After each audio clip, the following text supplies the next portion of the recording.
Good morning. Plato's Gorgias, day 7. Socrates speaking. Because we should not envy the unenviable and miserable, but pity them.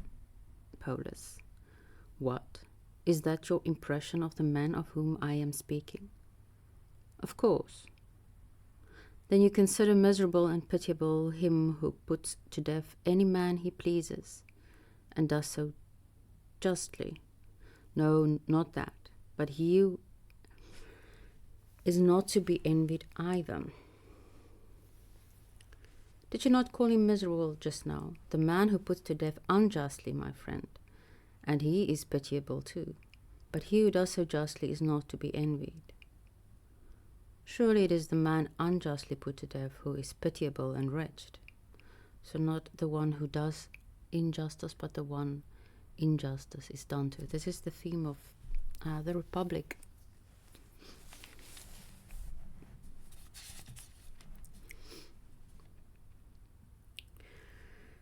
So, surely the man unjustly put to death is the one who is pitiable and wretched, Pølus says. Then Socrates responds, less so than his slayer, Pølus, and less than he who is put to death justly.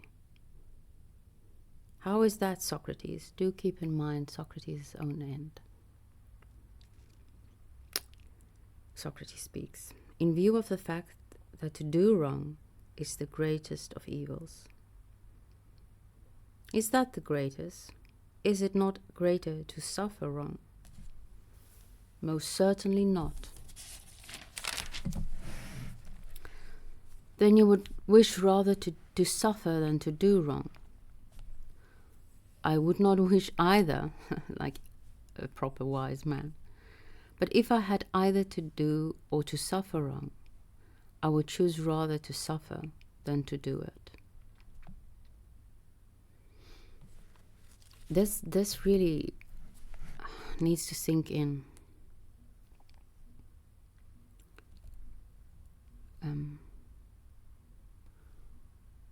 Retaliation is quite a powerful drive.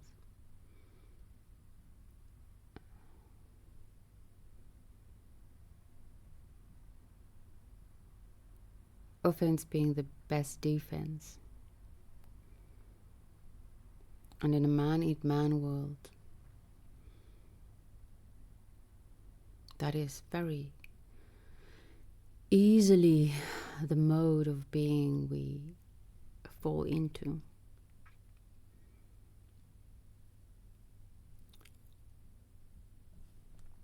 Do wrong so that no wrong will be done unto you. Don't quote me on that, because I'm not saying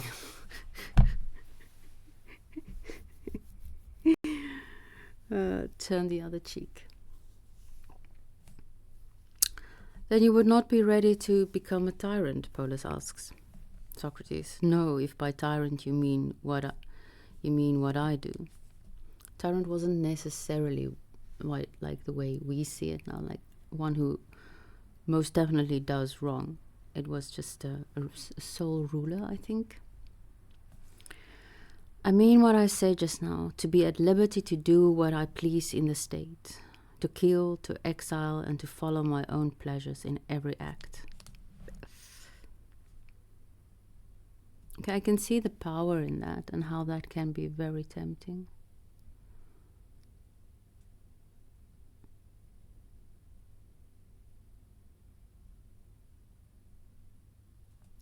Magic is a form of this.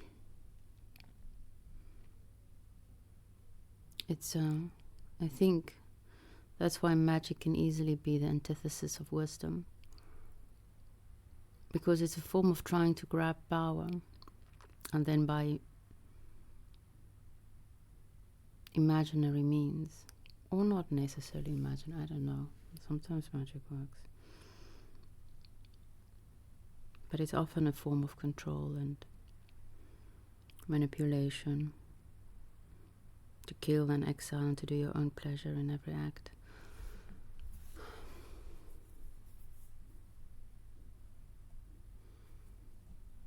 Socrates speaks. Heavens, man.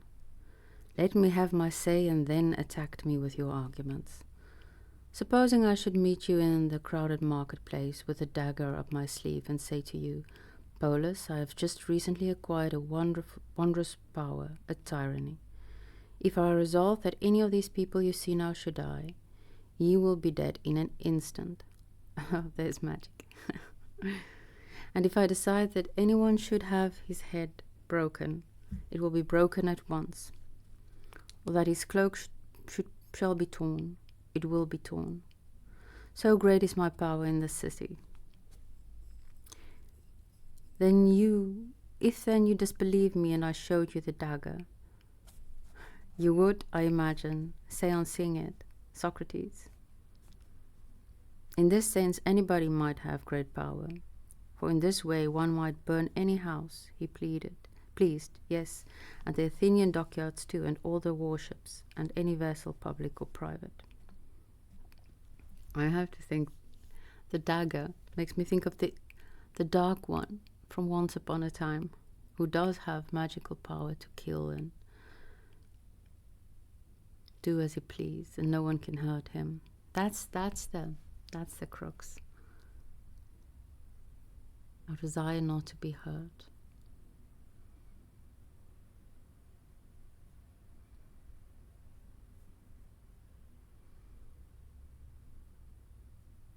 I think all great longing for power to be able to do as you please and hurt as you please stems from our fear of being hurt ourselves.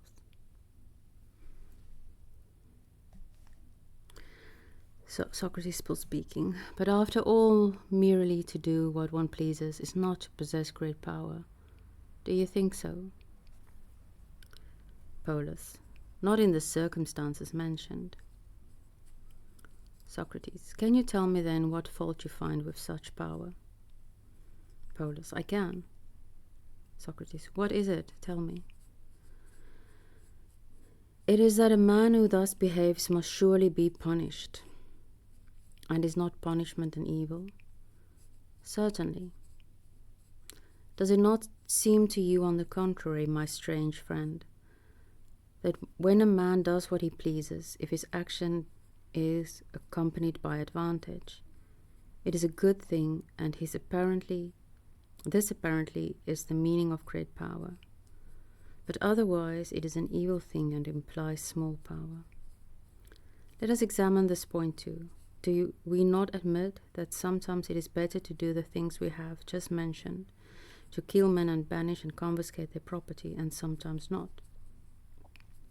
Certainly. Socrates, on this point then, it seems both you and I are in agreement. Yes. Now then, when do you say it is better to do these things? Tell me, what is your criterion? No, you answer that, Socrates. Then if you prefer to hear the answer from me, I say it is better so to act, Pōlus, when it is a just action, worse when it is unjust. Sophrosyne, or however you pronounce it, keeps coming to mind for some reason. That not acting justly out of self-control or self-will or restraint, but because it comes so natural, because it comes from who you truly are.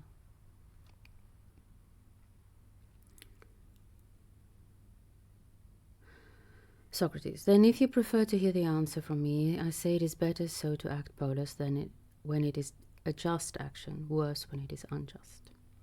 Pōlus, it is difficult indeed to refute you, Socrates. Why, even a child could prove you are wrong.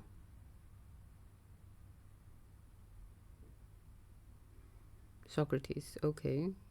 He doesn't say okay, I'm saying okay. Then I shall be very grateful to that child, and equally so to you, if you refute me and rid me of my nonsense.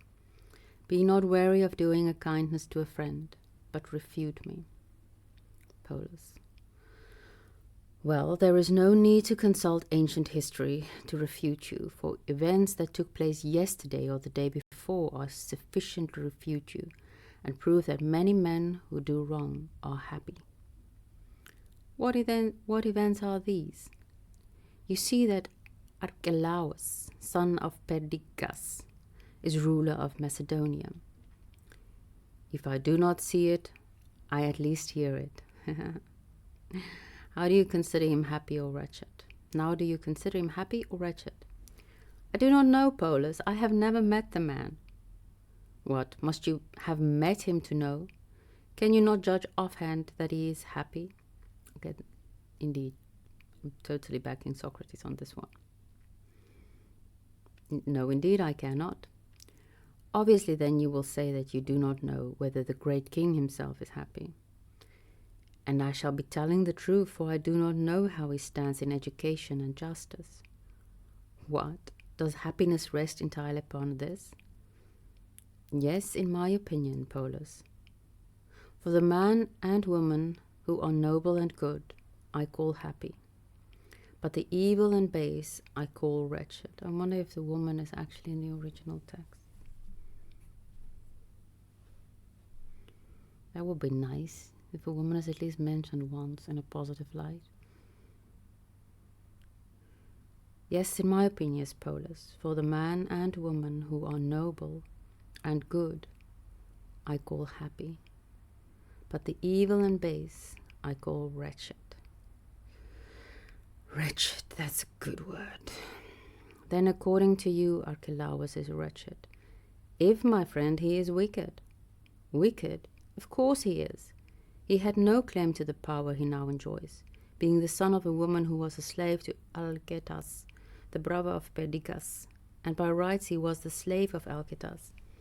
And if he had chosen to act justly, he would still have been his slave and, according to you, would have been happy. But now he has become monstrous unhappy, since he has done the greatest of wrongs.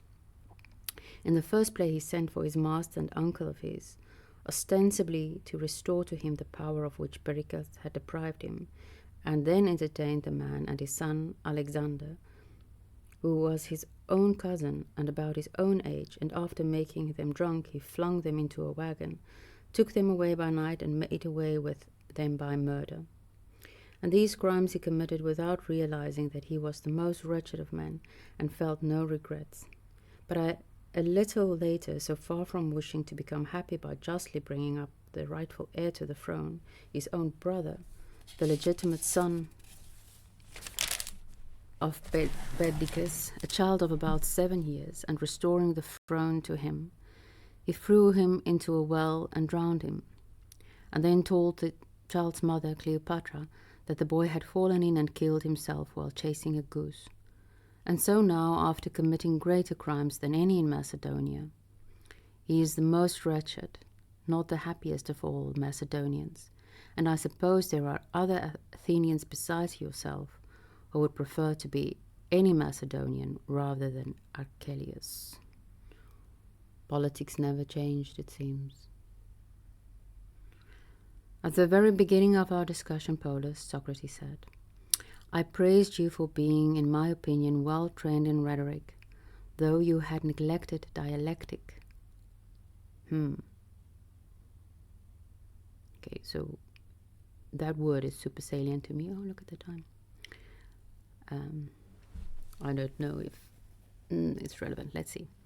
And now is this the argument whereby even a child might refute me?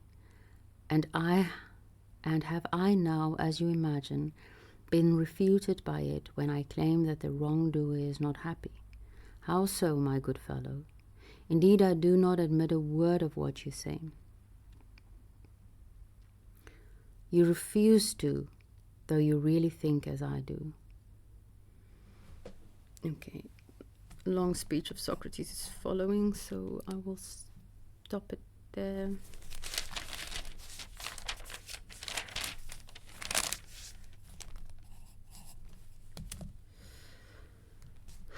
Tot zover ons skriflesing.